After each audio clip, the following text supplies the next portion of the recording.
Hi guys, let's discuss current affairs. Last week we mentioned that we will discuss, fiscal deficit, the dangers of a very high fiscal deficit. Now, what exactly happens when the fiscal deficit is high?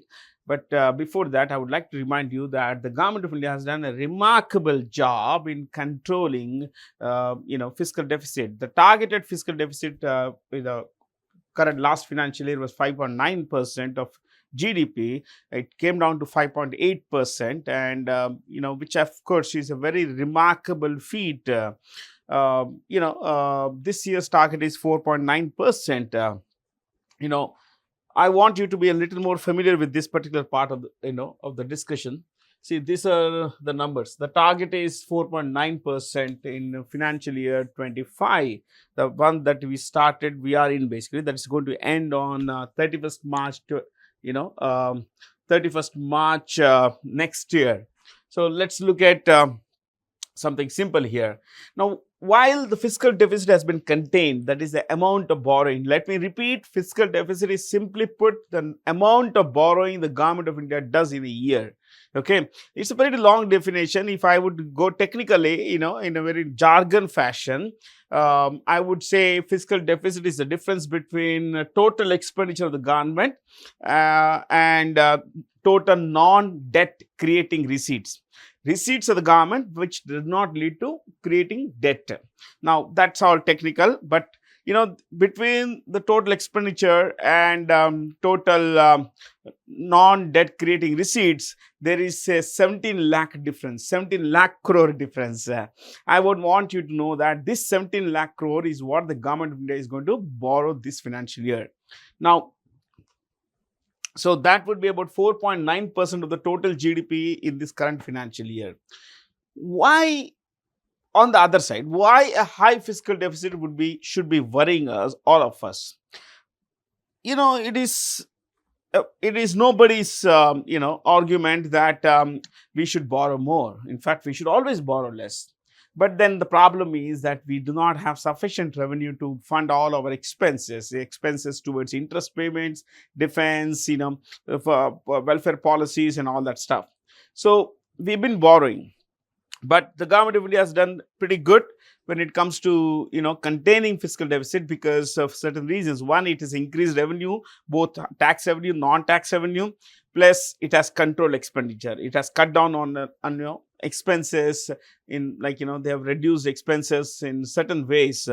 Now, while we discussed all of that in the last class, here in this video session, we'll look at why a high fiscal deficit should be a cause for worry for all of us. Now, I'll put everything here. It may look like, all of it together, but everything is linked here. Okay. Now, let's say the government borrows. The government of India borrows a lot of money. When it borrows a lot of money, now where does it borrow from? It borrows from banks. It borrows from the general public, and it borrows by issuing bonds, treasury bonds, treasury bills, which have a duration of less than 1 year. But any bond has a duration of more than 1 year, it would be called a dated bond, DATED, dated bond. So the government of India borrows a lot of money from public sector company, banks, from the general public and all. So when the government borrows, the money goes to the government. Now, why would anyone lend to the government? Because, ladies and gentlemen, the government rarely defaults. So there is almost zero risk in lending to the government. Okay, and considering the public sector banks are under the government of India, they have to lend to the master. So they lend. Now, when they lend to the government, that much money is not available for lending to the general public. You got it? So if 1 lakh crore is borrowed by the central government from let's say central public sector banks, that much money is not available with those banks. Usually money is lent to people like us. Okay, we go to the bank and they borrow, they lend to us. But here that much money is not there. So what would happen? Money supply goes down. When the government borrows money, the money supply in the market goes down. When the money supply goes down, obviously the interest rates would increase. Higher government borrowing leads to higher interest rates. Okay, higher interest rates would mean higher more expensive loans. Loans become expensive when you have to pay a higher rate of interest. You got the idea? So earlier it was, let's say, 5% interest, now you are paying 6%. Okay. So effectively, higher government borrowing leads to higher, lower money supply, which means higher interest rates. Higher interest rates lead to more expensive loans. Now, when loans become expensive, you as a business person would worry too much about, oh man, if I have to borrow, I have to pay a higher rate of interest, which effectively means that your expenses increase. Interest is expense. Your expenses increase. When expenses increase, you are like, should I borrow to fund that new plant to expand the production capacity? No, I would not rather do that. Yeah. So as a business person, you worry too much about this, rising costs because of higher interest rates. So you do not expand production. You do not invest in expanding production capacities. Now, which effectively means that you are not generating production, which also means that you are not employing people. When you do not generate production, you do not employ people. When you do not employ people, you don't create employment. When people are not employed, they do not have purchasing power. They don't have income. When they don't have income, they don't have purchasing power. Yes? Now, let's look at the other side. As a common person, forget the business persons, like you and I are common people. When we borrow money, let's say we want to buy a bike. We would need to buy, let's say we want to buy a car or a bike or maybe an iPhone Pro Max 16. So, for which we don't have to sell our kidney, but we certainly can borrow money. Now, if we go to a bank and borrow money for a car, the bank would say, hey man, you have to pay a higher rate of interest. Earlier it was 13%, now it's 14%. I mean, 14% on a certain sum of amount, let's say 20 lakh rupees is a lot of money. 1% makes a lot of difference. So what do? You postpone expenditure. You say, okay, I would rather not buy. I would buy it when the interest rates are low. So you postpone expenditure. When you postpone expenditure, the demand falls. And you're not the only guy, because you're not the only guy, who's postponing expenditure. There are millions of people like us who do not spend money where interest rates are high. They don't borrow money to buy homes, to buy cars, to buy phones, to buy TVs and all that. Effectively meaning that the overall demand for goods and services decreases. When demand for goods and services decreases, producers don't have any incentive to produce more, isn't it? So again, the cyclical effect.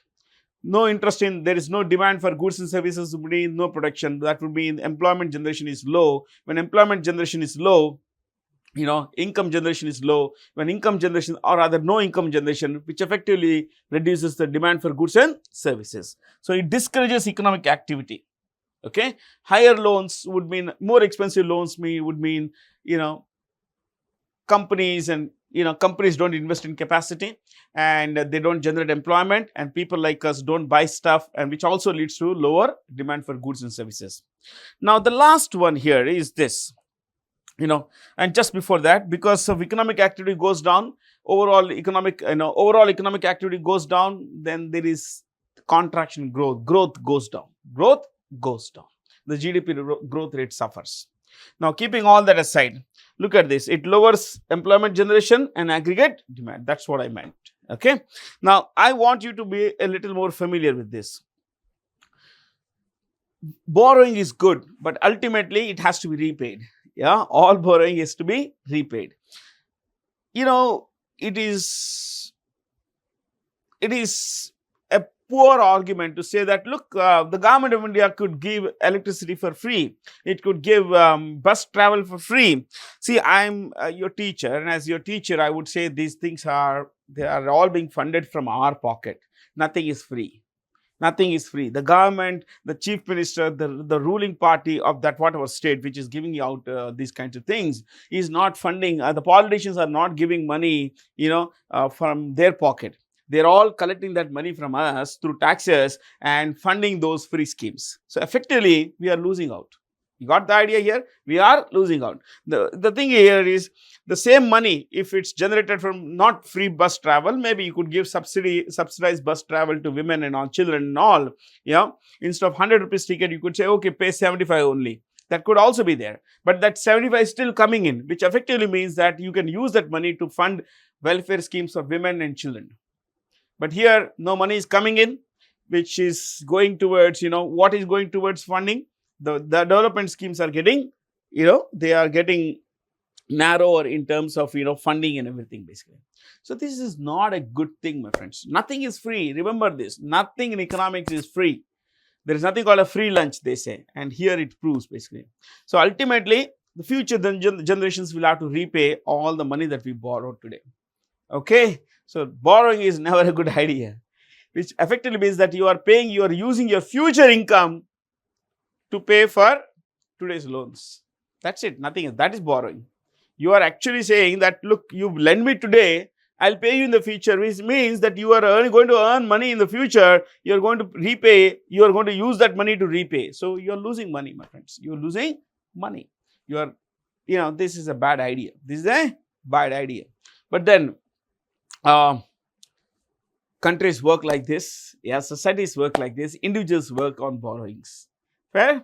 I hope you got a little idea of what is fiscal deficit and everything. Fair? Chalo, let's go ahead and let's get on to the regular work that we do. This is which country launched the new Gaofen 11 high resolution spy satellite? Basically, it's a reconnaissance satellite. It keeps an eye on neighboring countries, what's happening in Philippines, what's happening in Japan. So China has launched this, satellite. And as you know, China has great power aspirations, not just great power, superpower ambitions. Okay, it believes that it should be the most powerful nation in Asia and Europe. Okay. And of course, there is the US, so it can't say the whole world. As of today, it wants to be the most powerful Asian nation, and I can say that it already is the most powerful Asian nation. Things may change in the future because these are all very, very, fluid. See, between 1922 and 1991, a country called the USSR, the Union of Soviet Socialist Republics, existed. Yeah, it was a superpower, especially after the Second World War. It became a superpower. It had a huge number of countries aligned to it. What happened? In 1991, the country collapsed. The superpower disintegrated. So these are all fluid things. Nothing is permanent. No, it's not philosophy, but it's true in international politics. Okay. Now, as far as China is concerned, it has great power ambitions, and its major rivals are India. Okay, India is its bigger, one. Let me see. Let me use red and maybe in this case, no, white. White is a better one. So this is one. Okay. Second, it has a rivalry with South Korea and a rivalry with Japan. The major enemies of China in the immediate neighborhood would be Japan, South Korea, and India, our country. Okay. Now,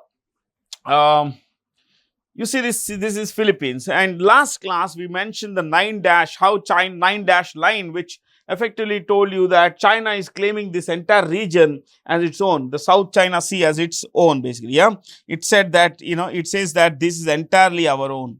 So this region, is ours, and they also claim Taiwan. That's another story. Fair? This is a very, very dicey thing right now, my friends. Fair? China is not a country you can trust, my friends. It's not a country that any country here trusts. Okay? So that discussion will come later. But for now, the biggest enemies of China in this region are Japan, South Korea, and India. Fair? Japan and South Korea are US allies. They are US allies. There is a substantial American military force in Japan, especially on the island of Okinawa. Okay, it's here, and South Korea. Huge American anti-missile systems are in South Korea and in Japan, my friends. Okay, and America has about 25,000 troops in South Korea. India, they don't have a military base, but that's the story. That's a story, my friends. Okay? This is South Korea. The capital of South Korea would be Seoul. S-E-O-U-L, Seoul. Japan, as you know, the capital is Tokyo. Japan is an island country. It has more than 6,600 islands. And of these islands, my friends, about, you could say about 4 are pretty large. This is the largest island. This is called Honshu. This island is called Honshu. Okay, this is where you find Tokyo, Yokohama, Kobe, and all these places. This is Philippines. The capital is Manila, Manila. Manila. This is red on red. It won't appear. Yeah. Pyongyang is the capital of North Korea. Pyongyang. Okay. There we go. China's capital, as you all know, is Beijing. It is Beijing. This is here. India has donated $1 million to the UNESCO World Heritage Center to support conservation efforts, especially in the global south. Global south is all these developing countries in Asia and Africa, and you could say that South America as well. Okay, historically the north is developed and south is developing or underdeveloped. Okay, so India has given this money to UNESCO World Heritage Center, and UNESCO is run from New York. No, it's run from, I'm so sorry, it's run from Paris. UNESCO is a specialized agency of the UN. It's run from Paris and headed by a French lady, Audrey Azoulay. Audrey Azoulay. That's the Secretary General of UNESCO. Fair? Yeah. And wherever you find, USD, remember this, USD is always United States dollar. United States dollar. Yeah.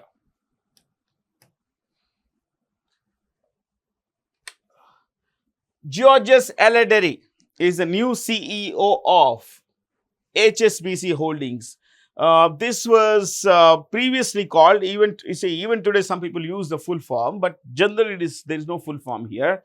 It is Hong Kong and Shanghai Banking Corporation. Let me repeat, Hong Kong and Shanghai Banking Corporation. It was started in 1853 primarily to lend money for the banking financial needs of traders, British traders in China. Yes, that's true. Okay. Hong Kong and Shanghai Banking Corporation is headquartered in London. It's headquartered in London. So I'll just talk of headquarters only in this case. I'm not going to discuss headquarters anywhere else. But since it's about CEOs, we'll look at CEOs here. HSBC is Europe's largest bank. One of the world's biggest, Europe's largest. JP Morgan Chase. You can write without space also. This is without space, you could write with space also. Fair? JP Morgan Chase it's massive. It's one of the biggest banks in the world. It's headed by Jamie Dimon. He has been there since he was 47. I think he's now 62 or something. So 64 or something. Jamie Dimon is the CEO of JP Morgan Chase. Bank of America is headed by Brian Moynihan. Brian Moynihan. Coming to Wells Fargo, well, it's a pretty large bank. This is headed by Charles Schwab.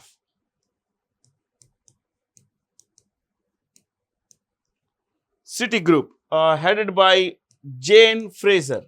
Jane Fraser.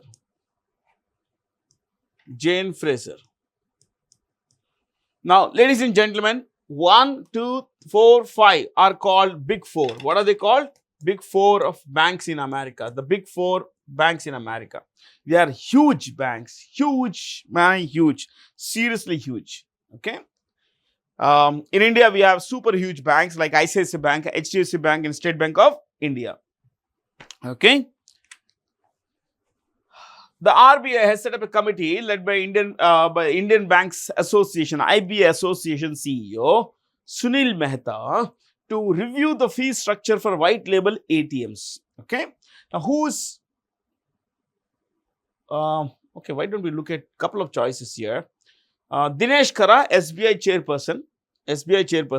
Ravi Shankar, Deputy Governor of the RBI. I usually would not want to discuss all the choices, but sometimes it's it's not good to repeat what we have already done in the previous class. White label ATM. Now, what's an ATM? The full name is Auto full form is automated teller machine. Okay. Why is it called teller? A teller is in the past, not today, pre-computer days, pre-computerization of banking operations days. A teller in a bank was a teller, means he would tell you information about your account. Okay, he would give you information about your account, the deposit, total deposit available, what any checks had come in, all details related to your account. So now a teller is basically a machine here. Here it is machine basically. Okay, nothing more than this. It's a machine. So the same function is being done by a machine. So it's programmed, automated, programmed to operate as a teller. That's about it, nothing else. Okay. So there are there is a certain kind of ATM called white label ATM.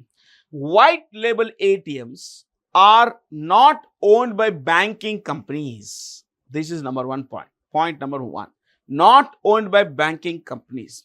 Number two, they are owned by non-banking entities. Non-banking entities, I mean, they are not related to banking operation. They don't have anything to do with banking, but they provide technical support and everything. They own ATMs. Okay. Like in India, we have this, 3-4 companies. Like one company is IndiCash. You would be familiar with this. IndiCash. Then there is something called India One. India One. There is startup, Tata Communications Payment Solutions. There is Hitachi. There is Wakarangi. I mean, there are 5 companies. So I mentioned all the 5, but these are 2 popular ones. IndiCash is India's largest white label ATM company. It maintains a lot of ATMs, which could be accessed by, any card holder. But for every operation, they charge a certain sum of money to the bank, okay, which effectively means, sometimes they charge to the customer, okay, to the customer or to the bank, depending on the arrangement between the bank and the, this IndiCash. So that's how it works, my friends. So as of today, what is a fee structure is going to be the subject of this committee headed by Sunil Mehta, who is the IBA CEO. Fair? The first ATM in India came in 1987. The first ATM in India came in 1987. I remember this because this was a quiz question in my childhood. Okay. There was 4th September 1987 is when India had its first ATM in Mumbai. And it was, if I'm not wrong, owned by HSBC. The bank ATM was owned by HSBC. Which Indian tennis stars were formally inducted into the International Tennis Hall of Fame. This is ultimate, recognition by the international community of how damn good you were, as a tennis player. 2 guys, Leander Paes and Vijay Amritraj. Let's first look at Vijay Amritraj. Vijay Amritraj was a great Indian tennis player in the 70s and 80s. He was at one point ranked 16. That's his highest individual ranking. Highest singles ranking, 16 in the world. He was a Wimbledon semi-finalist, also a quarter-finalist at the US Open. He had defeated in those days the best of the players in the world, some of the best players in the world. He had defeated Rod Laver and all these guys. Okay, so and today he is a world famous commentator. He is more famous as a commentator, tennis commentator, than as a player. Okay, but then if you had seen him in action, like I had seen him in action in the 80s, 87 Davis Cup final. Okay, let me tell you, Vijay Amritraj was a member of India's Davis Cup team that came into the final in 1974. World Davis Cup final. See, Davis Cup, Davis Cup is played, between nations, and it is the highest tournament between national teams. Highest tournament between national tennis teams. So, in 1974 and 1987, India came to the final of the World Davis Cup. It's called Davis Cup, that's it. But while it lost to Sweden in the final 5-0, in 1974, it did not play against a country called the Republic of South Africa. The final, our opponent in the final was Republic of South Africa. We refused to play South Africa in the final. We were to travel to South Africa, but we said we will not go to South Africa. Why? Because of a certain policy that South Africa had called apartheid. Okay. So in the next class, like one of you had mentioned on our YouTube channel, had commented that you wanted me to discuss apartheid. Next class, I will spend 10-15 minutes on apartheid. I'll tell you a bit about South Africa's policy of racial discrimination called apartheid. Okay. Due to which we refused to play South Africa in the 1974 Davis Cup final, and we ended up runner-up. They won the tournament because we gave them a walkover. Okay, so that is he was a part of the team basically. Now coming to Leandro Paes, you could say that this is the greatest Indian tennis player ever. Leandro Paes had he's considered the greatest, not just the greatest Indian player, he is also considered one of the greatest doubles player ever, okay, worldwide. He had won, if I'm not wrong, 8 doubles titles and 10 mixed doubles titles, man, woman, 2 genders, mixed doubles, okay, at the Grand Slam events. What are Grand Slam events? There are 4 Grand Slam events. The year starts with the Australian Open, then the French Open, then we have Wimbledon, which we just went through, and of course the US Open. So he has won 8 doubles titles there and 10 mixed doubles titles. Can you beat that, my friends? He is the leading guy at that time, at that level. And one more thing. In 1999, his partner was Mahesh Bhupathi. Together, they came to the finals of all 4 Grand Slams, all 5. They won 2, they lost 2. That's another story, okay? So, but the thing is, they came to the final. I mean, that's unprecedented. No one has ever done this. Now, one more thing. He won the bronze medal in the 1996 Atlanta Olympic Games. The bronze medal in 1996 Atlanta Olympic Games. He also received the Khel Ratna, which is India's highest sporting award for individual excellence. Okay, so Khel Ratna, which today we call Major Dhyan Chand Khel Ratna Award. He received it in 1996. So how much? See, look, the amount of information we discussed in 3-4 minutes. Yeah, if you just push yourself hard, you can learn a lot of good things, my friends. So that's a bit about this. Yeah. Who among the following Formula 1 drivers won the Hungarian Grand Prix? It is Oscar Piastri. If I'm not wrong, he's from Australia. Hamilton and Norris, they come from the UK. Max Verstappen, Netherlands. Leclerc from the tiny country of Monaco. This is, if I'm not wrong, the second smallest country in the world by area, about 2.1 square kilometers. And its population wise, it has the highest density of population in the world. Yeah. International Chess Day is celebrated annually on July 20th to commemorate the founding of the International Chess Federation in 1924. Since this is a centenary year. So, hardly anything to discuss. But since we are on the subject of chess, why don't we look at 2 things?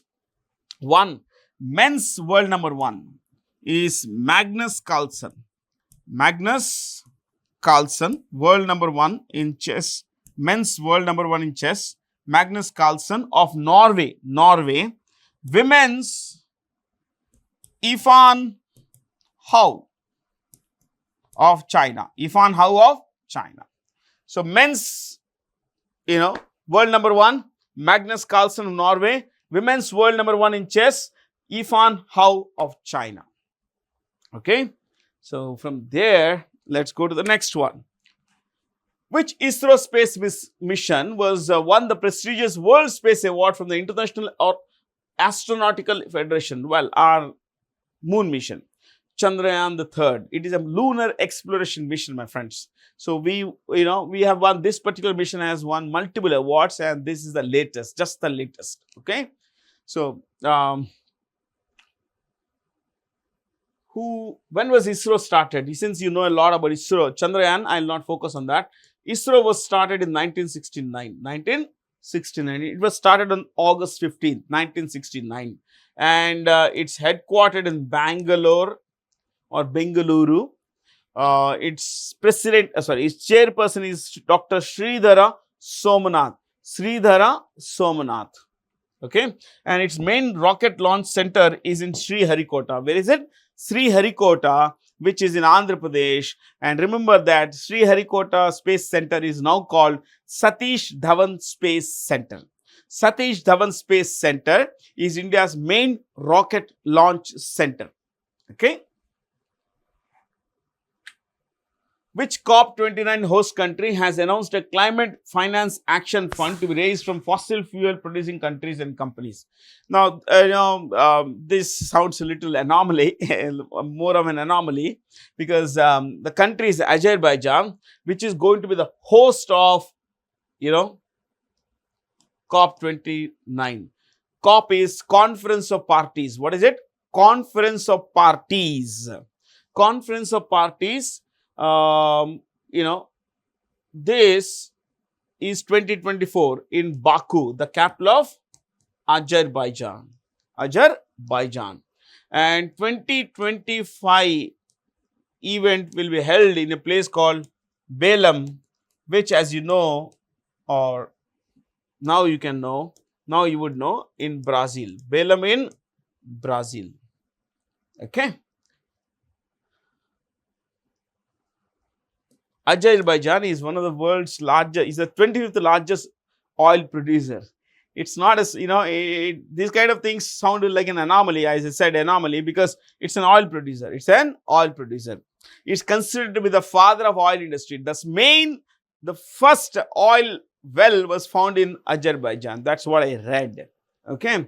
So, it's a kind of a little ironical that Azerbaijan is going to fund climate change finance action fund. So, it's a bit of a difficult thing to digest. Its capital, as I mentioned, is Baku. What is it? Baku.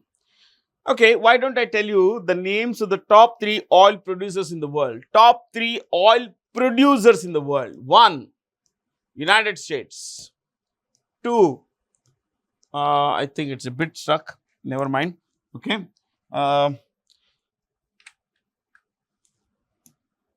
Yeah, it's stuck. Now it won't be.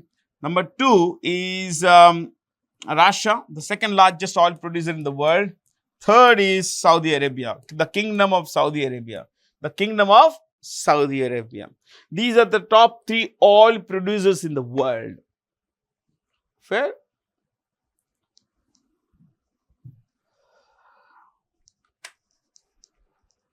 Kristen Michal is the new Prime Minister. This is Kristen Michal, and he is the new Prime Minister of Estonia. Why he has become the Prime Minister? That's another story. We will discuss that in the next class. But remember one more thing. This Estonia, there are mentioned, what's a mention? Latvia, Poland, Estonia, Bulgaria, Lithuania. Let me bring to you a few of these countries. Let me use red here. Okay. This is Estonia in yellow. You see, this is Estonia, this is Latvia in pink, and purple or whatever you call it, basically violet. This is Lithuania. Fair. Now, these three countries are together called Baltic countries. What are they called? Baltic countries. Okay, Baltic nations. This you can see here. This is the Baltic Sea. This is the Baltic Sea. This Baltic Sea, let me give you an extra point here. Baltic Sea has the lowest salinity in the world. Among all water bodies, salt water bodies, this Baltic Sea has the lowest salinity in the world. Okay, that's because it's actually cut off from this is North Sea, which is Atlantic Ocean. This very little salt water comes into this area, and a lot of rivers, which carry fresh water. they flow into the Baltic Sea. So the overall salinity goes down here. Okay. If you know geography, you can learn a lot of good things. And I love geography. Yeah, I love geography. I want you to be familiar with geography because geography is fun. Great fun, my friends. What about Poland? This is Poland in green, and this is Bulgaria. Where is Bulgaria? Purple. Bulgaria. Yeah. Let me give you the names of the capitals here. Lithuania, Vilnius. Vilnius. Bulgaria, Sofia. Poland. What is that? Warsaw. Latvia, Riga. Estonia, Tallinn.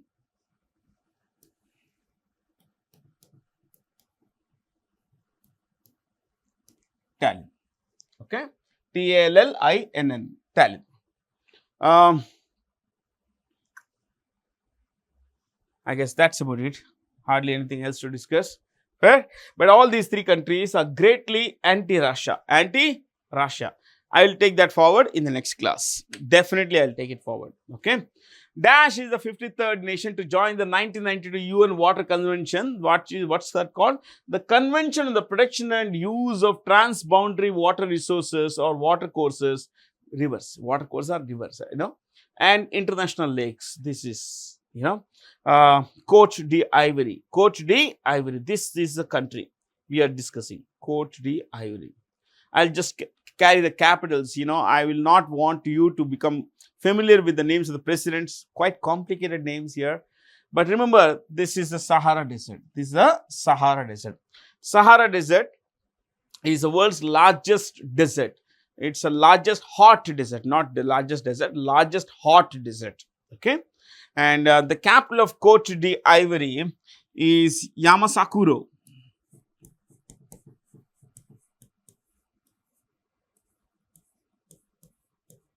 This is the capital. Okay. Yamoussoukro. Fair, guys? This is Cote d'Ivory. Mali's capital is Bamako. Where is Mali? Oh, it's a very large country. This is Mali. And the capital is here. Okay. At bottom, actually. Nigeria. Again, Nigeria is Africa's most populous country. Most populous country. This one. It's most populous country in Africa. Its capital is Abuja. Abuja. Liberia. This is Liberia. Very tiny country. And its capital is Monrovia. Monvoria. Monrovia. Coming to Ghana, Accra. It's also here in the same place. This is Ghana. On the east of Cote d'Ivory. In the past, Cote d'Ivory was called Ivory Coast. What was it called? Ivory Coast. That's it. Nothing else. Yeah. A lot of ivory elephant tusks was exported from Cote d'Ivory illegally, of course. Yeah. So that's a bit about this. Which is the first state to introduce a gross environment product index to measure the impact of developmental activities on the environment? Of course, Uttarakhand. But these kinds of indexes are good. While they help us know the impact and everything, what's more important is the follow-up. That is, what do you do after measuring all the impact? You need to come up with policies that protect our environment. You see how things have gone bad in Wayanad, in Sikkim, where there has been rampant tourism, unbridled tourism, and which effectively has meant that, a lot of people come there, you need to build hotels, eateries, food and restaurants and all these places, which also has led to a lot of devastation. Yeah, that there is an ongoing rescue attempt, to search for survivors of the Wayanad landslide, and these are all consequences of over exploitation or over zealousness on our part to visit those places. Yeah.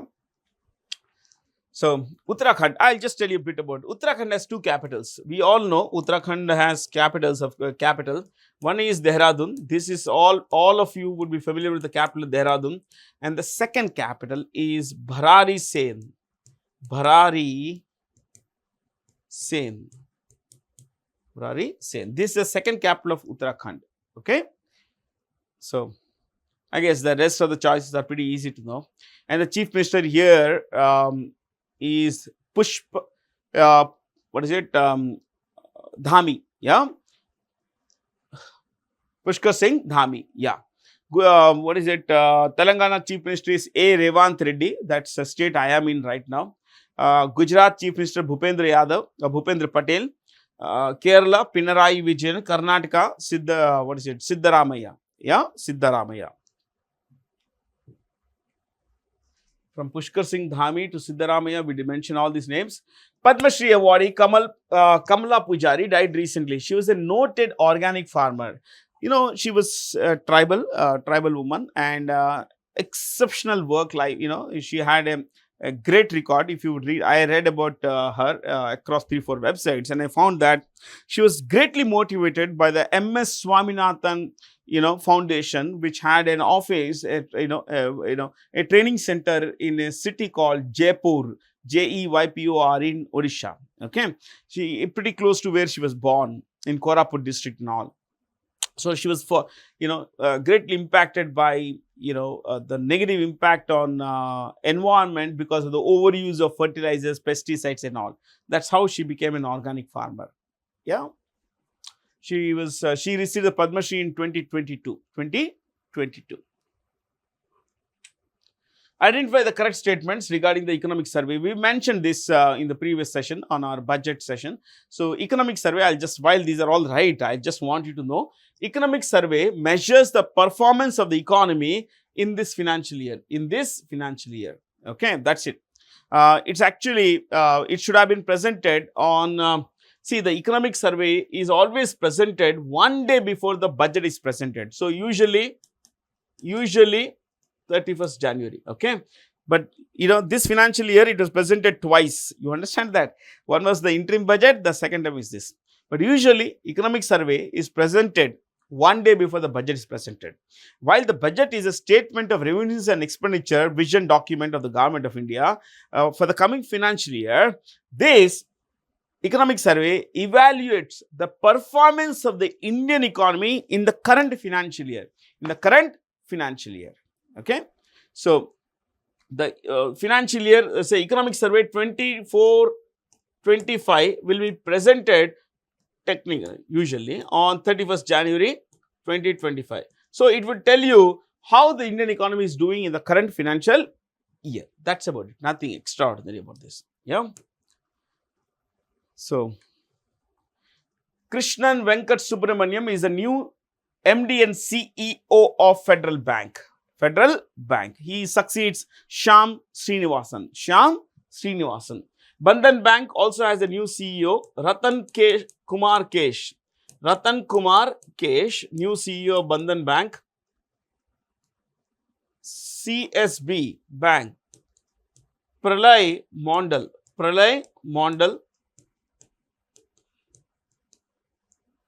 Yes Bank, Prashant Kumar. Karur Vaishya Bank, M. Ramesh Babu.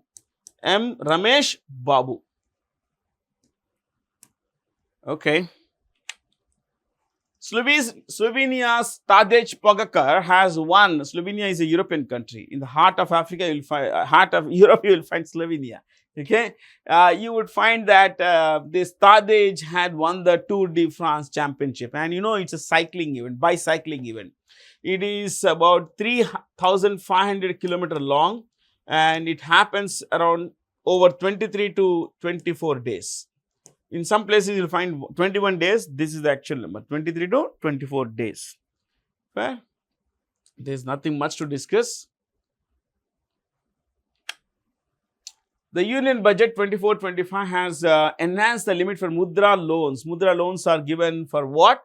These are collateral-free microcredit to non-corporate, non-farm, small and micro entrepreneurs for income-generating activities. Let's say I want to set up a pakoda stall or a tailoring store, or maybe say small-scale hotel. The money, I could borrow money under a Mudra scheme, and then of course I have to repay that money.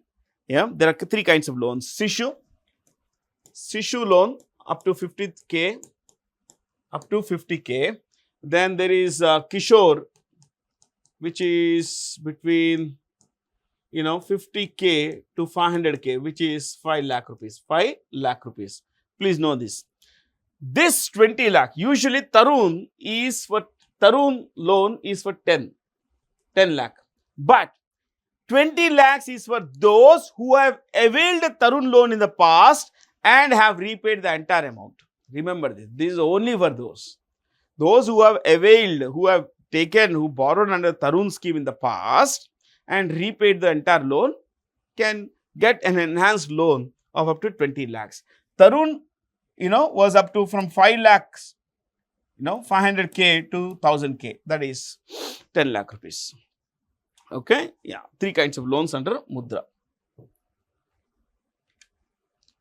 With visa-free entry to 195 countries, which country has topped the 2024 Henley Passport Index? Singapore. 195 countries you can visit. If you have Singaporean passport, you could visit 195 countries without a visa. Simply walk in. Either it's a visa on arrival or no visa is required. Okay. It shows the trust, in Singapore. Now, but what about India's rank? India's rank, if I'm not wrong, is 81. India is 81. With access to Indians get visa-free access to 62 countries. Hey, it has improved a lot, my friends. We are only going to get better. Okay. 81st rank, and the lowest rank is that of 107, Afghanistan. What is it? Afghanistan. These guys get 26 countries, access to 26 countries, visa-free access. 62, reverse it basically.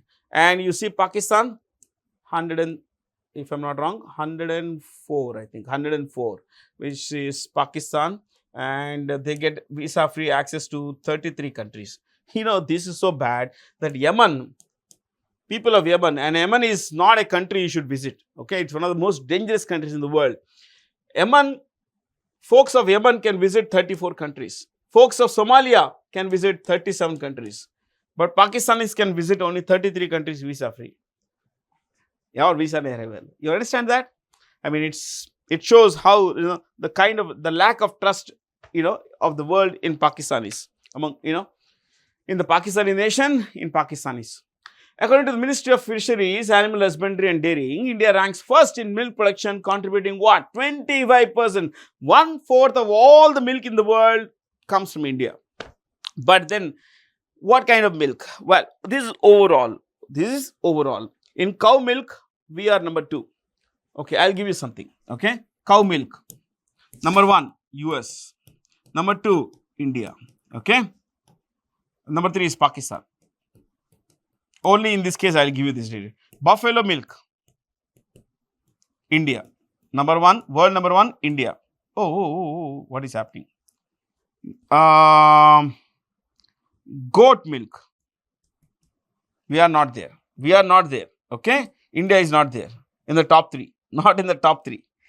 When it comes to sheep, India is world number 1 in sheep milk. Yeah, sheep milk. So overall, yes, we are doing well. See, we have come a long way when it comes to milk production. In the 40s, 50s, 60s, we had no milk stock. We had to import, powder, milk powder, so that our children could be fed. There is great deal of malnourishment in India. Powdered milk was imported, and that was converted into milk and to be fed to our children. But since the 60s, we have come a long way.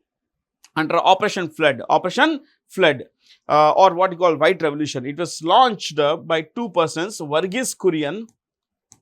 We all are familiar with the name of Verghese Kurian, but there is another guy.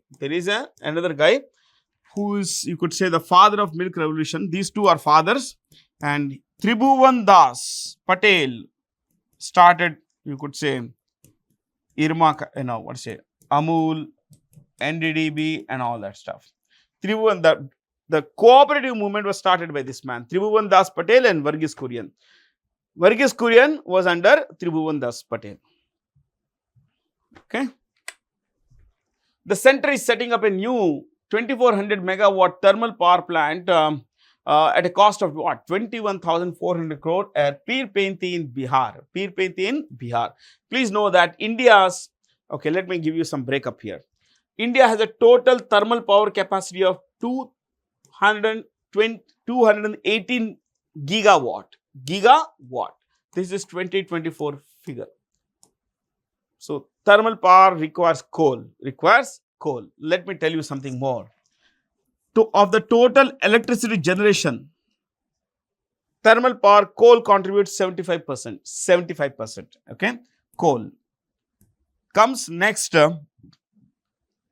hydroelectricity, 8%. Solar, 7%. Wind, about 5%. And nuclear, about 3%, 3.2%. Rest is the others, basically, you could say rest. Yeah. So, I think we have a long way to come up with non-renewable sources of energy production, everything. But, it's a little difficult for us. In the budget priorities, I think we discussed all of this. So, I'm not going to discuss this question now. Yeah. As part of the union budget, the center will provide financial support for developing temple corridors at all of these places.